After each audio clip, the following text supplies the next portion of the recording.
admires the Kennedy family. He says, when Jack and Bobby got killed, the whole country mourned. Because of my feelings naturally after those 2 assassinations, I started feeling sorry for Teddy Kennedy during the course of this thing. I'm thinking, Denise is supposedly prosecuting. The press is like a lynch mob. My theory was he wasn't in the car. But even if he was, it was an accident. He certainly didn't qualify for this hangman vigilante gang going after him.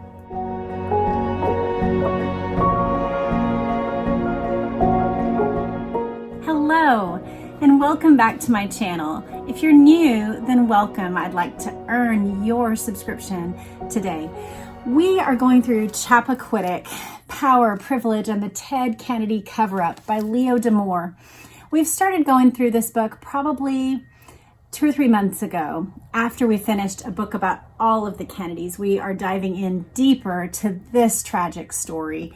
And we are more than 2/3 of the way through. If you're just now joining this story, you're welcome to go back to the beginning of the playlist and follow along, because I've got to tell you, this book is like an investigation, like an insider look into what happened. Leo Damore takes us through the evidence, through the lens of the Kennedy compound. And he also has firsthand sourcing from all of the investigators and legal apparatus that were going into the entire event. So it has been a whirlwind and very insightful. The truth is, I think the evidence that's given stands in contrast to the story that has been told. The two don't seem to fit to me. Some people feel that they do. Some people feel that it's just a simple case of he was drunk, he went off the bridge, he made it out the window, he got out, regretted that he did it, went and tried to sleep it off, woke up, realized what happened, went and told what happened, and that was the end of it.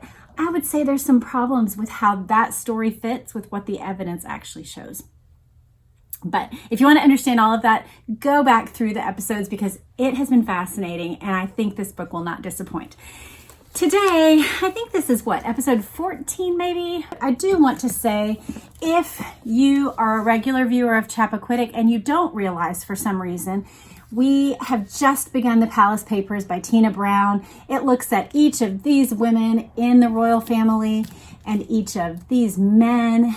And the specific premise of this book is looking at the 25 years between the deaths of Princess Diana, and this book was published just 5 months before Queen Elizabeth's death. So it's the relationships and the historical events that happened in those 25 years. And we are on episode 3 now in that series, and it has already been excellent. So I would love for you to join us for that series. But right now we're going to get right into chapter 41. Remember last time that there was this hint that something might be about to change the whole thing. Well, the secret was out the very next day. Before opening a hearing to discuss the inquest ground rules, Judge Boyle makes a public declaration. He challenges Denise to go ahead and make his postponement request in open court and give his reasons for it. This totally embarrasses Edmund Denise.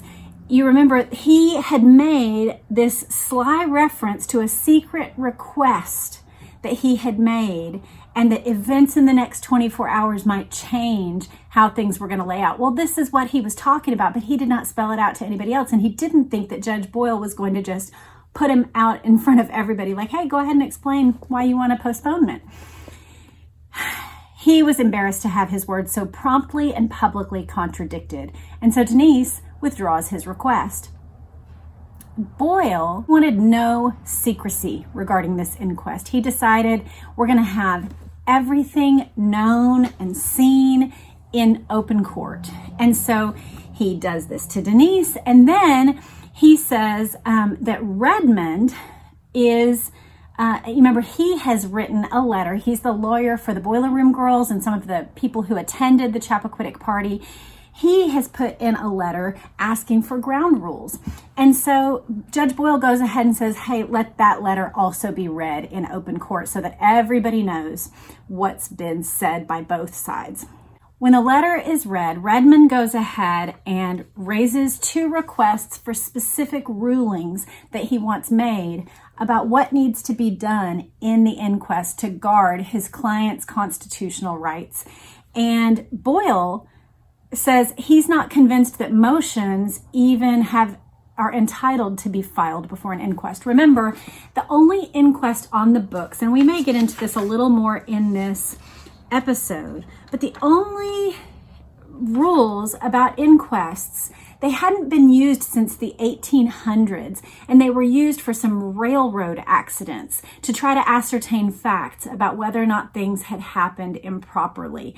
And so the rules are not at all clear, and they have not been updated in regard to like the Supreme Court rulings that had happened over the, say, 70 or 60 years since the last inquest had happened in Massachusetts. And so he's saying, I don't even know if that's right to have motions be filed before the inquest. So he declines to receive them. Redmond is astounded. He says, we were absolutely flabbergasted when he said he wouldn't accept motions. It's unheard of. You can file all sorts of motions every day in court. A judge might deny them, but he at least has to hear them. And Redmond decides he's just not going to accept Boyle's ruling. He says, if we knew what the rules are going to be, then we can know how to properly advise our clients.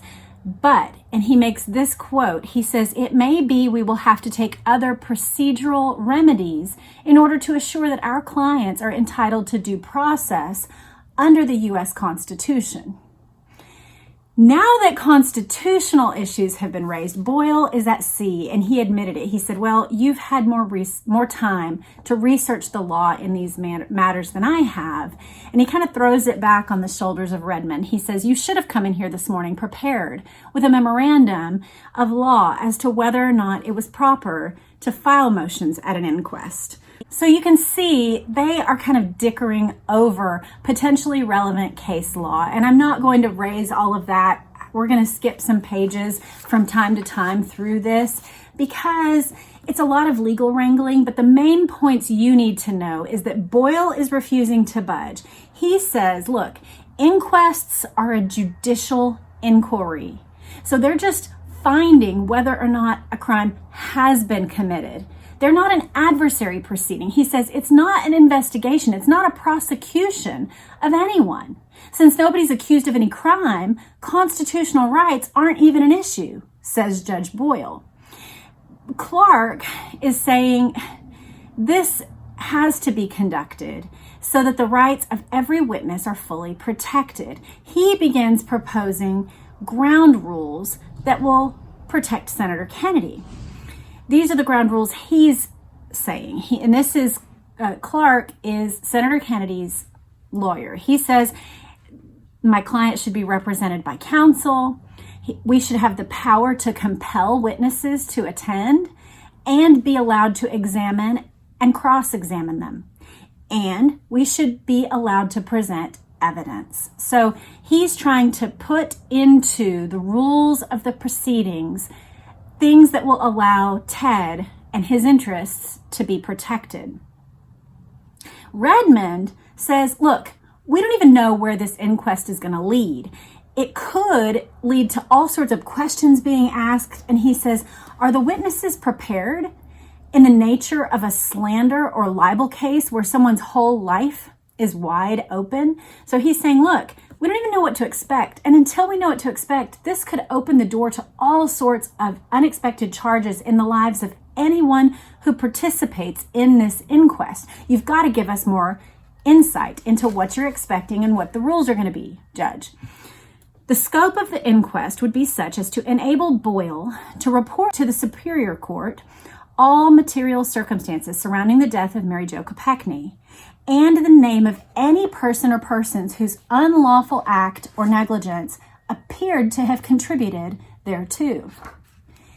The DA did not function as a prosecutor in this inquest proceeding, but as an aide to the court. He would present testimony and examine witnesses.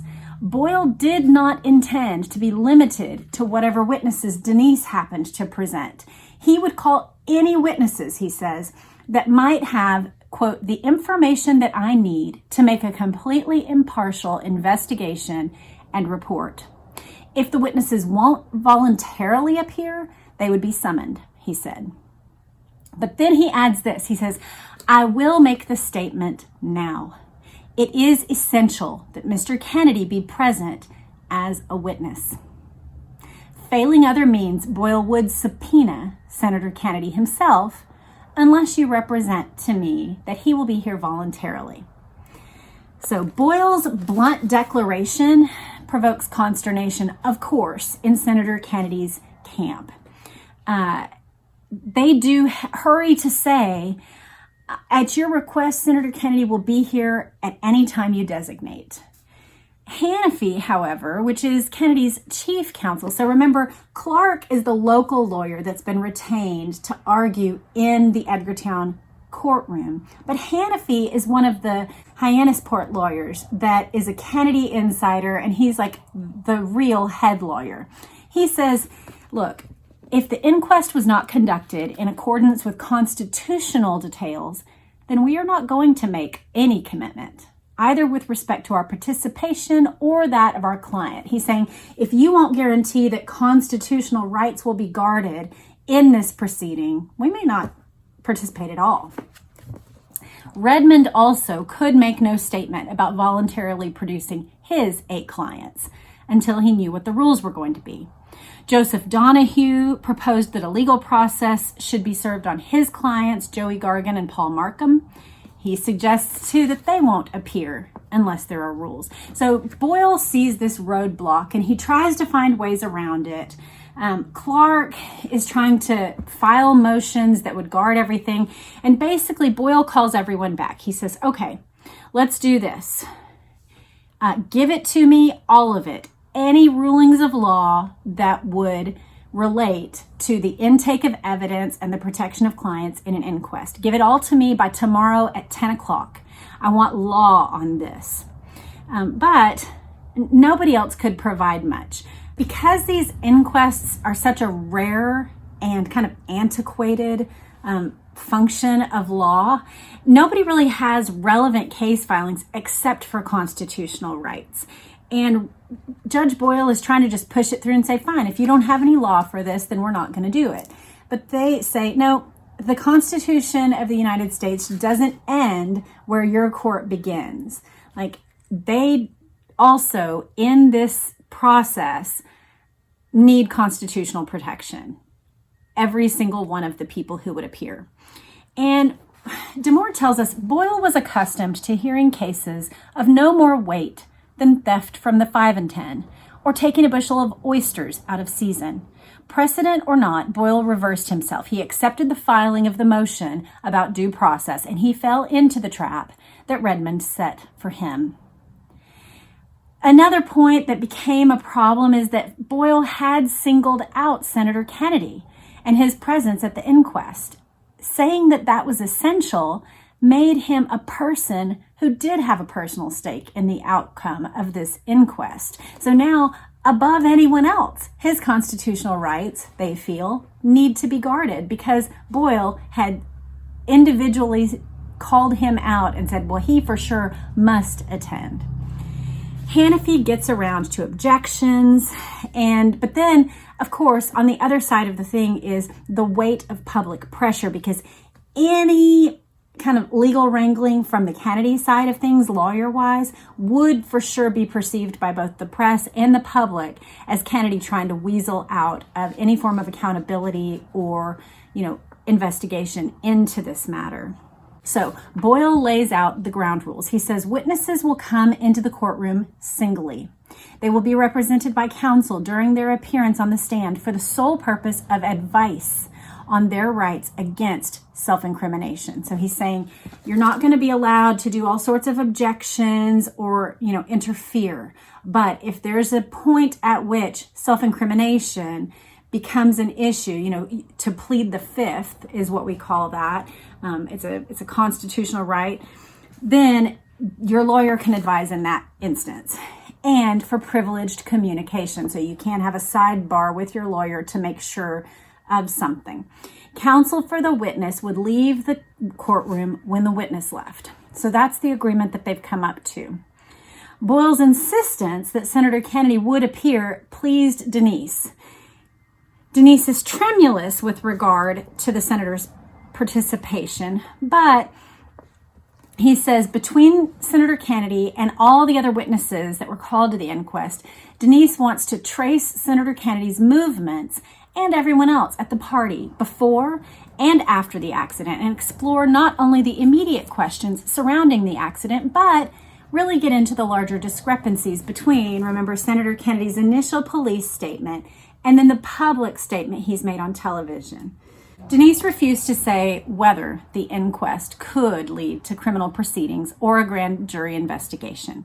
Edward Hannafy, Ted Kennedy's main lawyer, is noticing and thinking about the fact that Judge Boyle specifically called out Ted Kennedy, and he says he had acted in error by saying that Kennedy had to appear as a witness at this inquest.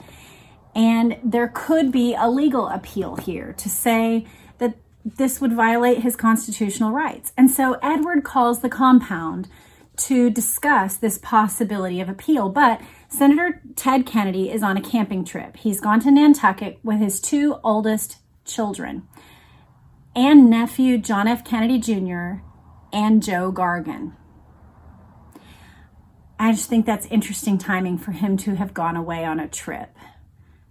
Maybe this was just a way for them to get away, but it does feel a bit strange to me that Joey Gargan, throughout the book, we've been told that essentially his relationship with the Kennedys had split at the time of Chappaquiddick, and that there wasn't any back and forth. That basically he said, yeah, I went to the compound, but they all kept me at arm's length distance, and I never really knew what was being discussed before or after the TV statement.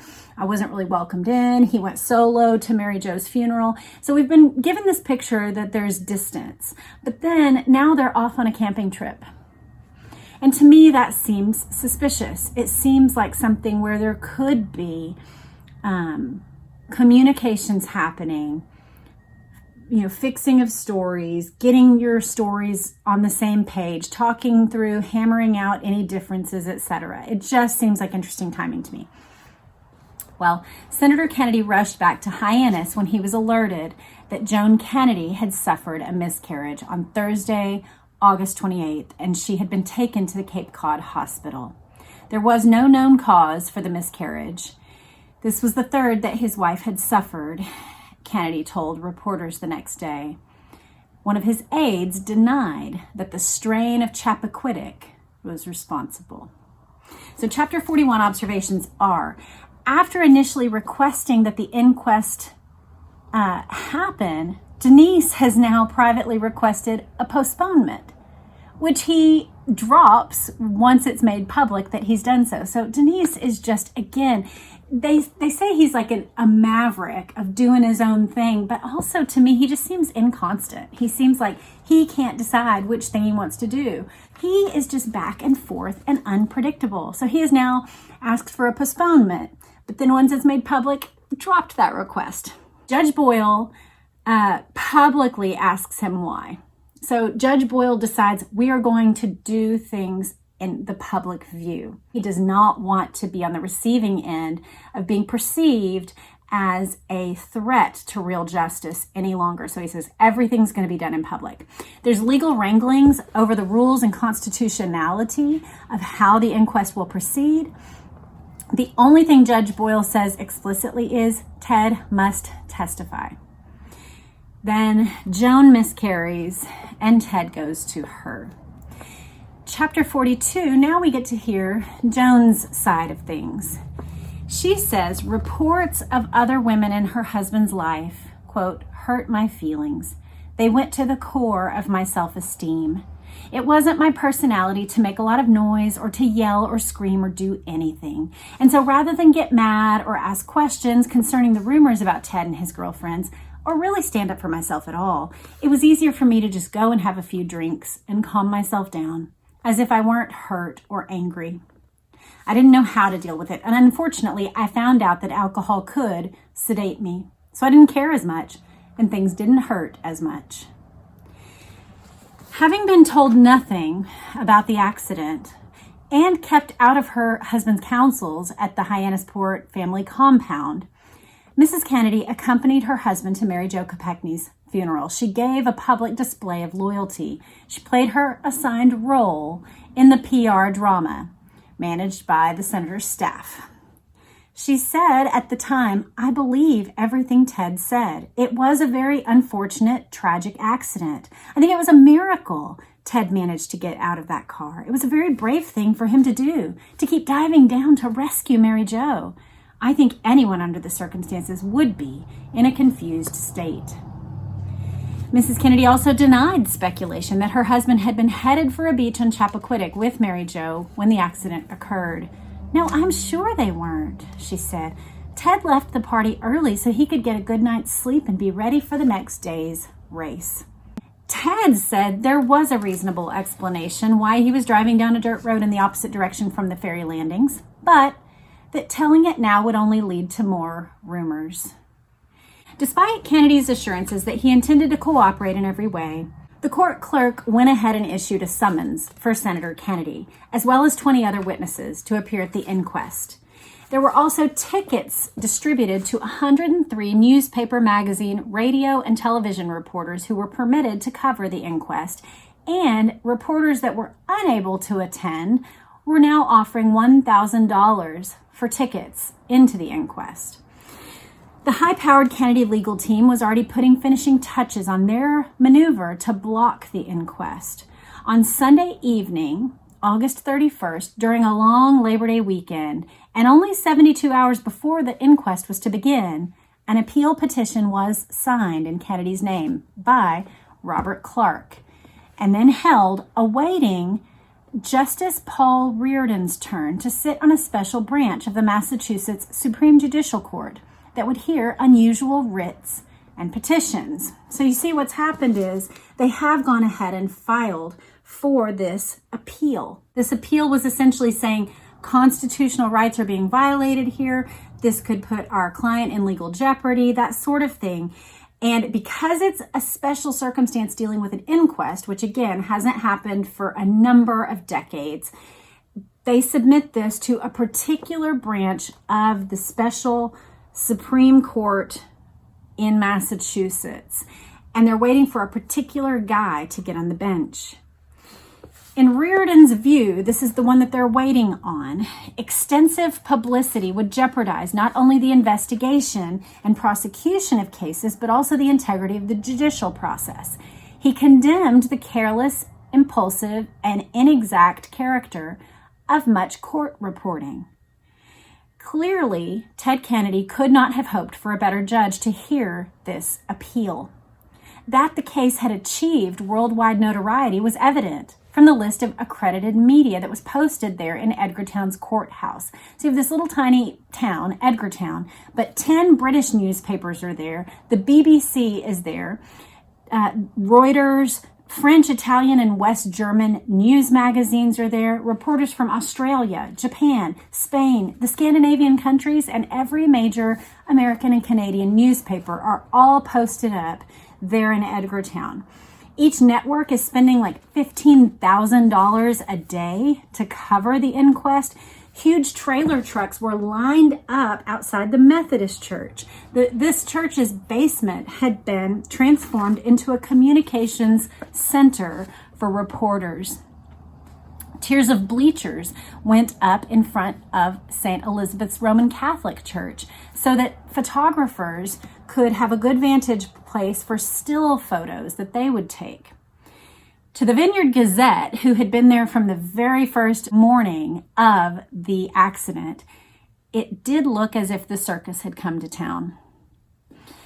Paul Markham's wife, Claire, dismissed all the ridiculous innuendos about the party. She says they have these political get-togethers all the time. But Markham was suffering under the glare of a pitiless media spotlight. Television crews are posted outside his office just trying to get a glimpse of him going in or out of his law offices. Edward Harrington, who was an associate of Paul Markham's, and it says he had served under Markham on the strike force of the U.S. Attorney's Office, to this man, Edward Harrington, Markham had revealed what really happened, we're told. This is what he says. Gargan had risked serious injury by his rescue effort at Dyke Bridge. Paul told me Joe was the force that kept insisting the accident be reported. Teddy Kennedy didn't want to do it. He wasn't in shock. He was evaluating the situation, looking for a way out from under the thing. Ted couldn't accept the fact that he was driving the car. He couldn't deal with it. So that's an insider's view. This is secondhand sourcing. And this is interesting because it does verify that main story that I said still doesn't quite hold water. I feel like there's something that isn't actually true in this main account that we've been told. I don't know if it's that none of them did any diving until the morning right before they come and get Ted. Maybe Joey and Paul didn't even know. I'm not entirely sure. I just can't figure out how the evening hours piece together with all the evidence that we have. But this makes me feel that Ted had been driving the car, that these things are accurate, that Joey was the primary source saying, you got to report. Whether that happened that night or the next morning is what I still hold in question. Kennedy's staff is pushing the idea still. You remember this started way back when, that Kennedy basically was saying Paul Markham and Joey Gargan were essentially acting as my lawyers. So everything that happened at any point after the accident, once I talked to them, which you'll remember, I hope, that Paul Markham had been pretty deep in alcoholic beverages by the time they go through this whole thing of Ted Kennedy coming back from the bridge. And so for him to be some sort of legal whiz-bang at that point is an absurd idea. But Joey Gargan was sober. And so Kennedy's assessment is these guys were acting as my lawyers, and therefore everything that passed between us from the time that I came to them and beyond is all protected by attorney-client privilege. Smith, who is Jimmy Smith, one of the old political cronies of JFK, he dismisses this idea out of hand. He says this is just them trying to use the protection of privileged communication as a fire shield. They don't want to get caught with whatever happened. And he says by their silence, by refusing or by participating with this idea of attorney-client privilege, they're actually taking a big fall to protect Ted Kennedy. Paul Redmond, though, this is the lawyer for the Boiler Room Girls now, remember, he doubts that this lawyer-client issue is even going to come up. He says everybody's walking around Boston wailing the bejesus out of Paul Markham and Joe Gargan for not reporting the accident. Gargan, for his part, does not want to become involved in the preparation of anybody else's testimony. As they're all kind of preparing for the inquest, Redmond had actually bumped into Gargan in an elevator, and he said, hey, the Boiler Room Girls are upstairs. They haven't seen you in a long time. They'd like to say hello. But Gargan is like, nope, we're not going to discuss the inquest. Like, I'll say hello, but I'm not going to participate with preparing anybody for testimony. He says he was one of two persons at the party who wasn't a bit bombed, and that his memory of the occasion is clear as a bell. So it is his description of the party that, along with the senator's two public versions of the accident, this will provide like the spine of this is the basic structure of how the night went, and then the inquest can jump off from there. If Gargan would testify to the senator's attempts to cover up his involvement as the reason he had failed to report it until the next day, this would blow the lid off the entire case. But that prospect became moot when the writ of certiorari was filed on Tuesday, September 2nd, asking that Massachusetts Supreme Judicial Court to determine whether errors of law had been made in Judge Boyle's ruling. So when this appeal goes forward from Hanafy's office, Justice Paul Reardon now has scheduled a hearing. And so the inquest is now pushed back further because this takes precedence. Denise drives up from Boston, and he's seated in a gallery reserved for lawyers when Reardon enters the courtroom. Tall and gaunt, with an aristocratic bearing, Reardon looked the very model of his reputation as a Tory elitist, with grave misgivings about the role of the press in the judicial process. Hannafy begins to present the appeal, and he says that Senator Kennedy had been made a focal point. Hannafy questioned whether it was consistent with the requirements of due process for this inquest to be conducted in a manner that would generate massive publicity. He says this kind of procedure could taint subsequent judicial proceedings. Should the presiding judge find that an unlawful act had contributed, then anyone participating could be put at risk. And he says Senator Kennedy's rights could be irremediably prejudiced. The statute left to the discretion of the presiding judge whether the public would be admitted. Boyle chose to go ahead and open the proceedings to the public through the medium of the press. Rather than allowing 100 people in Edgartown to get the seats, he offered those seats to the press and basically was saying, this is allowing the public to have access to these proceedings. To nobody's surprise, Reardon orders the case retained for the full bench to decide these grave constitutional questions. Kennedy's attorneys couldn't have hoped for any more than this. Not only had he put off the dreaded inquest, but he had clamped a judicial lid on talking about it for now. Stunned by the speed with which his inquiry had been blocked, DA Denise didn't feel it was appropriate for him to make any comment on the ruling. Walter Steele is glad to see questions of inquests reviewed by the court. They've all been wanting this. We need more insight. We need more input into how this is supposed to proceed.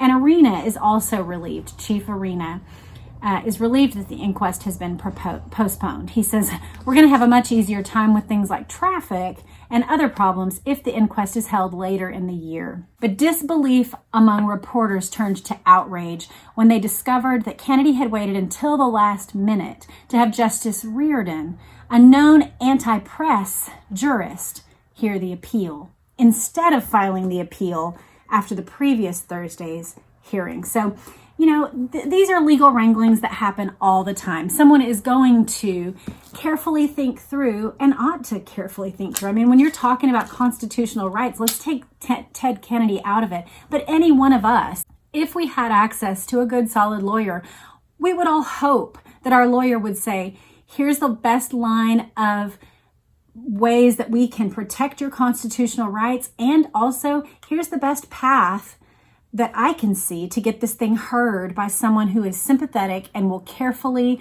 guard your constitutional rights. We would all want that. So I want that for Ted Kennedy. We all should want this proceeding to happen with a guarding of each individual's constitutional rights. This is precisely why the American Revolution happened, because justice was not justice in what was happening in the early American colonial period, that courts that were far off from the motherland of England were not holding equal justice under the law. People who had connections got better justice than those who did not. And so let's take Ted Kennedy out of it, but let's just say the American way is to ensure that every person sitting under the law is held in equal weight and with equal value under the law. So we have these observations for chapter 42. Joan is playing the part of a supportive wife, but she is drinking the pain away. Ted Kennedy's team appealed to a higher court, citing extensive publicity and the constitutional right to due process. There are tons of global press present there in Edgartown. We hear Markham's account secondhand. So we have not heard Paul Markham's account of how the evening went, but this is a secondhand account, which is pretty good. We're hearing from somebody that was a close associate of Paul Markham how he said the accident went, and it did go in accordance with what we've been told by Ted and Joey. Justice Paul Reardon retains the case, so he hears this appeal. And then he says, yes, having looked at these things, I'm going to retain it for the higher court. So basically, everything happening with the inquest is paused, and that postponement relieves most everybody. Chapter 43. This will be the last one we get through for today. Senator Kennedy confronted this storm of criticism about the blocked inquest when he returned to Washington on Wednesday. This was the end of a 3-week summer recess, which kind of does explain the camping trip. If there was a Senate recess, then he probably was trying to cram in family time, although including Joey Gargan still raises an issue for me, but whatever. According to the Kennedy media machine, postponing the inquest had been a particularly difficult decision. A public inquiry, they felt, could have only helped his image with the voters. Some of his advisors were urging a news conference as the only way to end corrosive speculation. Now, I read this and just wondered, is this even true that they actually believed that an inquest could only help his case?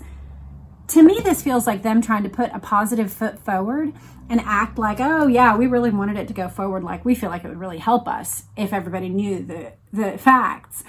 When actually we all have read through the facts, we all know the facts, and we're just as confused as ever. So I just don't think that hearing the facts eliminates concern about Ted Kennedy's involvement. Quite the contrary. I just wonder if this is a public posturing for them trying to say, oh yeah, no, it was actually kind of harmful to us to postpone it because we felt that everyone hearing all the facts would actually help Senator Kennedy. Not really so. He said he did not want it thought that he was seeking to evade all the inevitable painful questions, and only at the last minute had Kennedy given in to pressure from his attorneys. So that's the story they're going with. These cosmetic claims paled alongside the additional moves that are now being made. 9 partygoers were filing petitions to the court. They were claiming that their constitutional rights to privacy would also be invaded by having an open inquest. Redmond, their lawyer, says, the press would sit as the jury. My clients will be subject to innuendo and outrageous gossip. Gargan says he would just as soon have testified at an open hearing. He says, the reason I went along with objecting was that I had a great deal of affection and respect for these girls and the other fellows involved. For this thing to turn into a public circus would be unfortunate, not only for the senator, but for all the other people I had invited for what was supposed to be a fun weekend, for old friends, that turned into a disastrous, uncomfortable, and unattractive situation for years to come. So he's saying, look, I could have gone with a public open inquest, open to the press, open to the public, but to put my friends through this when they had already been through so much at the weekend, it's too much. The appeal now wasn't likely to be heard until January. It's in line behind 56 cases at the Supreme Court level. However, having stalled the inquest, Kennedy didn't want the matter to drag out any closer to the election year of 1970 than was necessary. The Kennedy appeal is placed ahead of all the other court cases scheduled for October. The clerk explained that the court may have felt that the sooner the matter is disposed of, the quicker justice will be done. They're like a year and a month away from the election, and so that could have played a role, that Kennedy doesn't want it indefinitely delayed. He doesn't want it pushing into 1970 and tinging voters' minds that much more closely to an election time.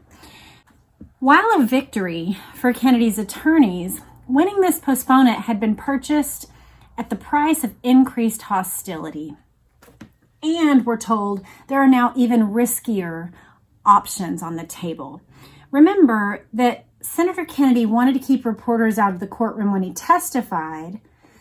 So the editors in newspapers began asking, well, then why not go ahead and move the whole proceeding to a grand jury where everything would be done privately? This would dispense with the issues of due process, and it would avoid pretrial publicity because those proceedings were always conducted in secret. So let's remember the 2 options here. An inquest, which is what has been asked for deliberately, is open. However, there's only a judge doing the determining. There is no one being accused. And the question is, can a crime be found here? Is there a crime that has happened or not? A grand jury is conducted in secret. So that's why the editorials are calling for that. Hey, if we don't want it to be public, then go to a grand jury. But the grand jury is judged by a jury. It's a trial by jury. So you have more people with less legal insights judging the case, which would make it then potentially influenced by the press that's already happened.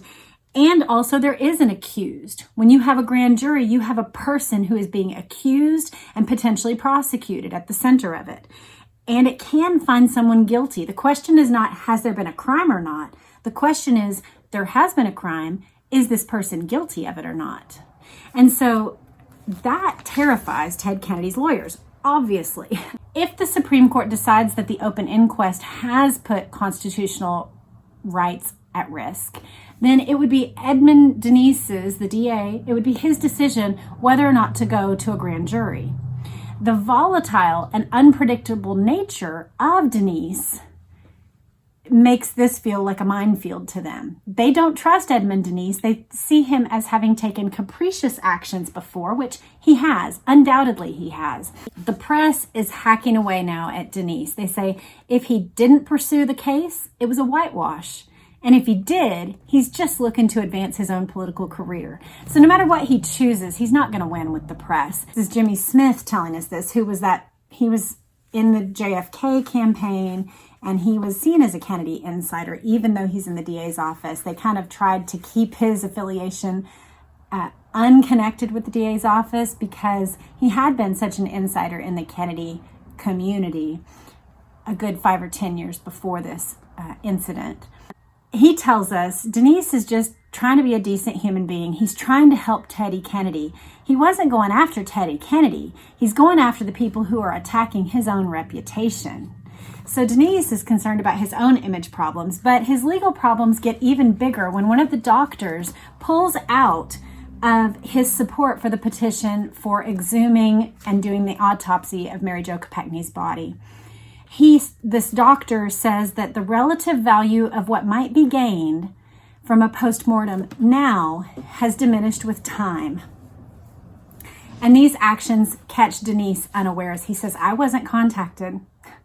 Another surprise was that now the ruling on the Kopechne motion to dismiss Denise's petition for exhumation and autopsy has been made. Brominski declined to view the forthcoming inquest as sufficient reason to order the autopsy. So he's basically saying, I've received this request for the autopsy. I'm not going to view the inquest as reason enough to go ahead and approve an autopsy to be done. He says, you haven't set forth sufficient reasons and you haven't shown how an autopsy would resolve doubts and suspicions. He says, if you have more information, let's have it. And he gave Denise 20 days to file an amended petition that would provide more detail if there was more evidence for performing the autopsy. Denise was going to have to name names and spell out a specific crime that may be involved, we're told. So the Kopechnes are satisfied with this ruling, and they say, look, if there was evidence, it could change our minds. If it were clearly established there was some compelling reason for autopsy. So they agree with this finding. And Joseph Kopechne, listen to this. I mean, this man has already been through so much. He says he was willing to meet with Denise. We offered to go to Massachusetts. He was supposed to come and see us, and he didn't. We tried to meet him in Wilkes-Barre. He would never come. He could have talked to us, even though we were in opposite corners. We probably could have come to some agreement. We wanted to find out why it was important to have the autopsy. We were made to believe that the autopsy was primarily to find out if my daughter was pregnant.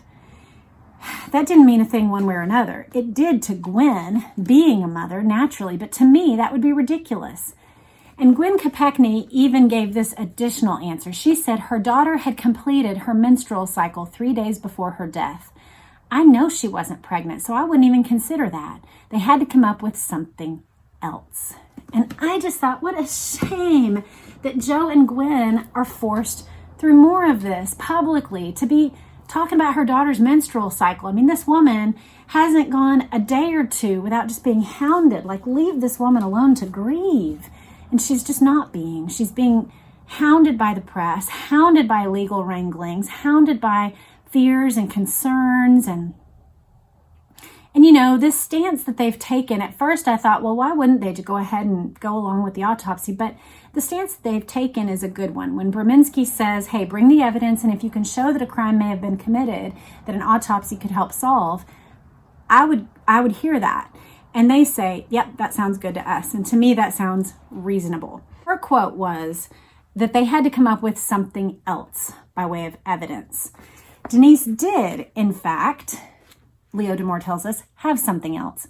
He detonated a charge so provocative it catapulted the Chappaquiddick case out of the legal mire back onto the front pages. On Thursday, September 18th, Denise announced that an investigation had revealed the presence of a certain amount of blood in Mary Jo Kopechne's mouth and nose, which may or may not be consistent with death by drowning, he wrote in his appeal. Remember those washed out reddish brown stains that were on the back of both sleeves and a collar of the blouse, that these had indicated the presence of residual traces of blood. Denise didn't reveal the source of his new evidence except to say that this hadn't become available until after internment of her body. Police Chief Arena says he doesn't remember seeing any blood, that she didn't look unusual to him at all when she was in his arms. John Farrar, the diver, also hadn't noticed blood stains. He says, but I wasn't looking for blood stains. I was too busy getting the body out of the water.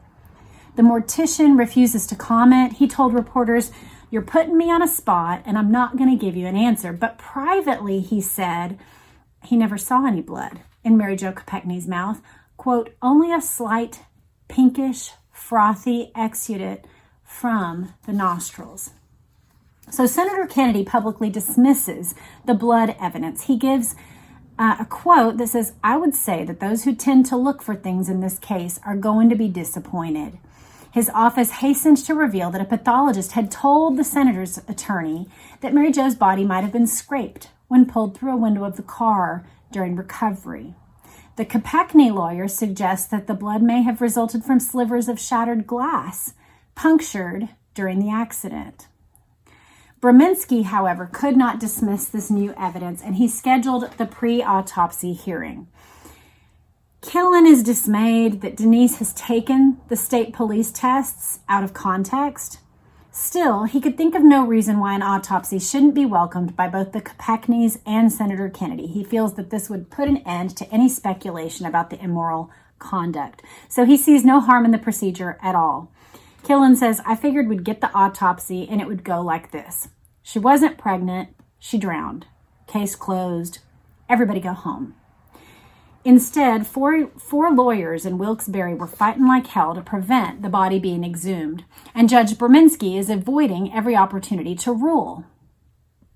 Bernie Flynn, now you remember he's one of the two investigators that went and walked the island, and he's the one who has given us two theories that have helped our understanding of what may have happened and what may have been going through Ted's mind. The most recent was, I believe, 2 episodes ago, where he just feels that Ted Kennedy wasn't even in the car at the time. Remember, he thinks that he was drunk, they had been potentially making out, that he speeds off, stops, he gets out of the car, Mary Jo drives, and that Ted didn't even know about the accident until the next morning. That's Bernie Flynn's second theory after sitting with the evidence.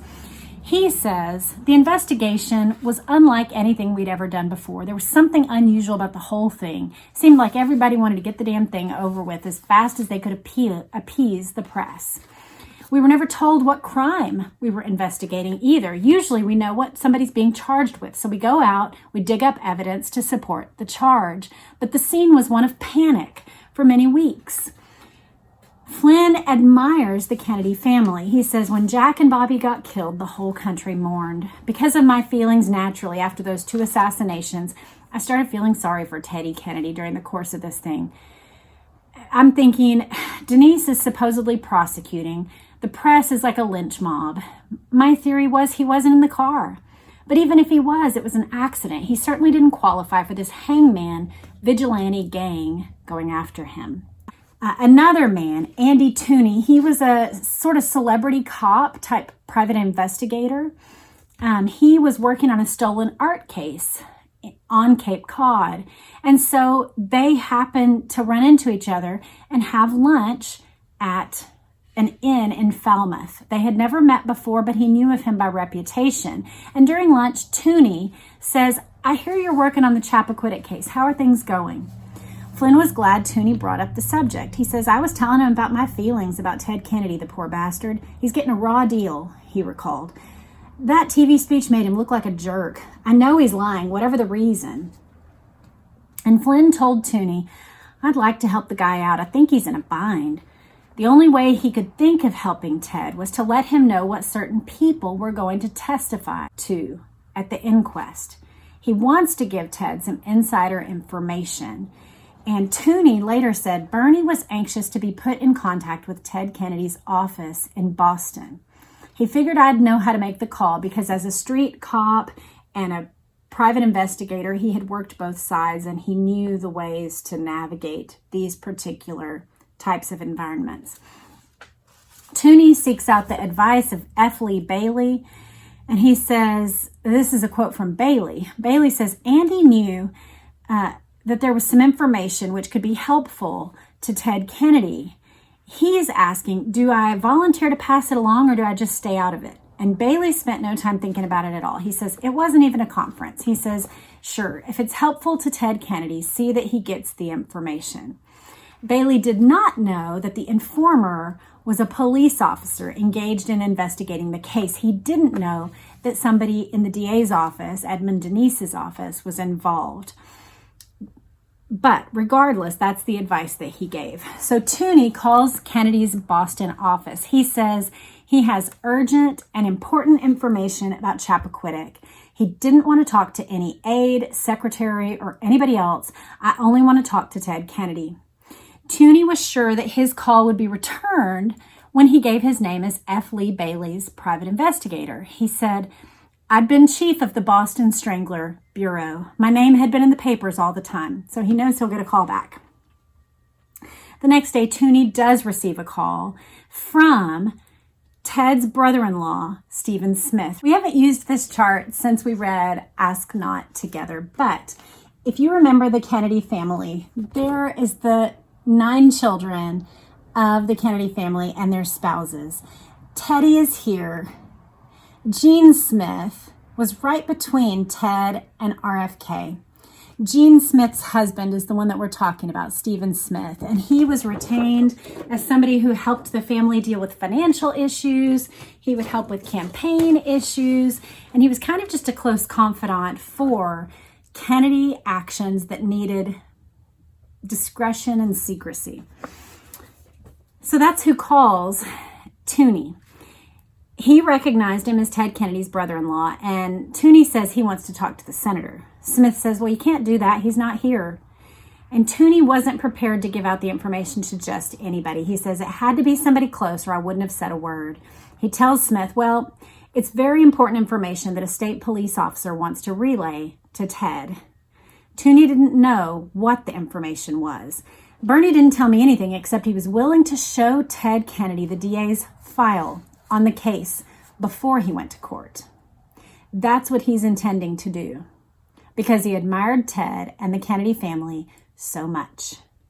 So Smith assures Tooney that the information is going to go to Ted Kennedy and nobody else. He would relay it directly.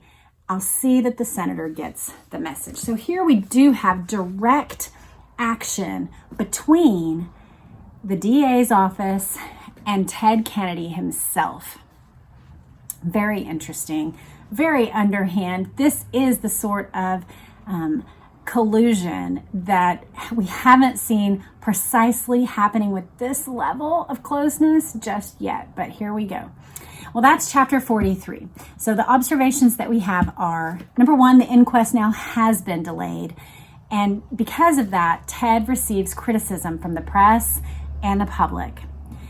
Kennedy insiders fear that it may be changed to being a grand jury because, remember, there's differences between what an inquest involves versus what a grand jury involves.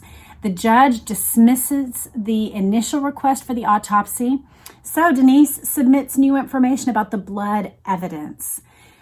The observers of Mary Jo's body that day, however, remember no blood. Judge Breminski goes ahead and reschedules the hearing for September 29th. And then Flynn, because he admires the Kennedy family, wants to help. He relays this desire to help to Ted Kennedy via Stephen Smith. So that's chapter 43. We have made it through our chapters for today. Y'all let me know what you noticed about these chapters. I do think that this particular time of getting to see the way these things are impacting Joan, getting to see the extra confirmations from people like Paul Markham's testimony, and then also for all of us to sit and grapple with real constitutional concerns, and for us to go, you know what, it is important for someone's constitutional rights to be regarded highly. We want that, even for Lion Ted Kennedy, right? We want it for everybody. So for me, these chapters have been good in those ways. You guys let me know in the comments what has stood out to you, and I will see you next time.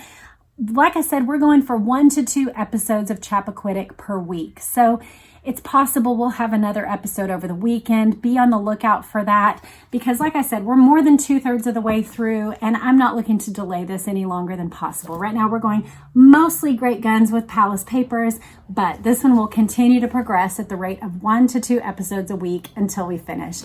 I hope you have a great day. Hope you're enjoying the book. We'll see you soon. Bye.